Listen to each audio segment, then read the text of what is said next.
आर्यन जी, अंबाला, हरियाणा। श्री हरिवंश महाराज जी। श्री हरिवंश महाराज जी। महाराज जी, क्या बिना भोग भोगे त्याग वैराग्य संभव है? क्यों नहीं? क्या भोग भोगने से त्याग वैराग्य संभव है? संसार भोग ही भोग रहा है, त्यागी वैरागी हो जाता है? भोग भोगने से आग में घी डालने जैसा है। जैसे आग में जितना घी डालते जाओ वो और प्रज्वलित होती जाती है, शांत नहीं होती। भोग भोगने से भोगाशक्ति प्रबल होती है। भोगों के त्याग से पहले भोगों का भोगने का सुख आकर्षित करता है, वो भोगों का त्याग कर दिया तो फिर वैराग्य हो जाता है। वैराग्य से भोगों के सुख का नाश हो जाता है, फिर उपरति हो जाती है, भोगों की स्मृति का भी नाश हो जाता है। ये थोड़ी कि भोग भोगने से भोगाशक्ति नष्ट हो जाती है, भोग भोगने से भोगाशक्ति प्रबल होती है। कोई एक हमें उदाहरण बताओ जो भोग से योग को प्राप्त हुआ हो। जब भोग भोगोगे तब उसकी आसक्ति बढ़ती चली जाएगी, और जब त्यागोगे तो जितना भोगा है उतना ही प्रबल आसक्ति का त्याग करना पड़ेगा।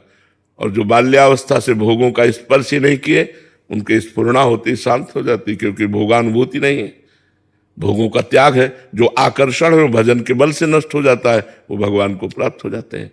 जो गृहस्थ से निकलते हैं उनको बहुत समय लगता है और फिर लड़खड़ा कर उसी में गिर जाते हैं, क्योंकि वो आसक्ति है, उसका स्वाद लिया है, और जहां उसका संयोग आया तो उसके में फिर फिसल गया।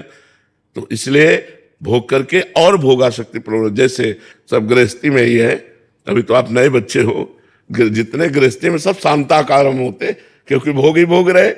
लेकिन उल्टा है, जो भोग के त्यागी है वो शांत है। त्यागा शांति निरंतरम, भगवान ने कहा त्याग से, भोगों के त्याग से शांति प्राप्त होती है, भोग भोगने से थोड़ी होती है। पर भोग का त्याग करना कोई खिलवाड़ नहीं है। भोग का आकर्षण जब होता है उसको ना भोगो तो हृदय जलता है, मन जलाता है, और उस जलन को जो सह गया वही महात्मा।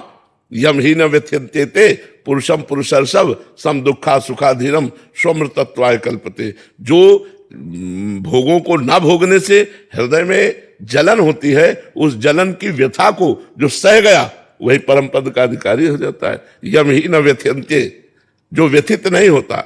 यम ही न व्यथ्यन्ते ते पुरुषम पुरुषर्षभ, हे पुरुषों में श्रेष्ठ अर्जुन, जो भोगों के त्याग की व्यथा से या द्वंद्वों की व्यथा से व्यथित नहीं होता, सुख दुख को समान समझने वाला, वही महान परम पद अमृत पद का अधिकारी होता है। तो ऐसा कैसे हो सकता है? त्याग करने पर शांति मिलती, भोगने से नहीं। भोग भोगने पर शांति नहीं मिलती। महाराज ययाति ने अपने तो आयु भोगी ही, लेकिन तृप्ति नहीं हुई, तो अपने 4 पुत्रों में से एक पुत्र की आयु ली और 1000 वर्ष तक अपने पुत्र की जवानी भोगी, लेकिन फिर भी वही तृप्ति। तब उन्होंने लिखा, महाराज ययाति ने, कि एक पुरुष को विश्व की समस्त स्त्रियां समस्त जौ धान्य भोग दे दिए जाए तो भी वो तृप्त नहीं हो सकता, तो भी वो तृप्त नहीं हो सकता। आखिरकार त्याग ही किया, अपने पुत्र की अवस्था वापस कर दी और आप अपनी वृद्धावस्था स्वीकार कर ली। भोगों को जबरदस्ती त्याग किया जाता है, कभी तृप्त होकर कोई नहीं छोड़ पाया कि अब बस थोड़ी देर के लिए तृप्ति का अनुभव होगा, फिर थोड़ी देर बाद वही लालसा, अब ऐसे भोगेंगे, अब ऐसे भोगेंगे, अब ऐसे भोगेंगे। नवीन नवीन चाह, नवीन नवीन भाव, इसको नहीं अब इसको भोगेंगे, इसको नहीं अब इसको पूरा जीवन निकल जाता है भोगते हुए।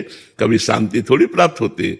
और आज से नहीं भोगेंगे, अब शांति शुरू हो जाएगी।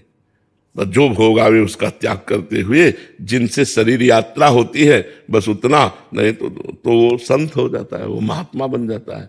तो समझ में आई बात बच्चा तुम्हें? जी।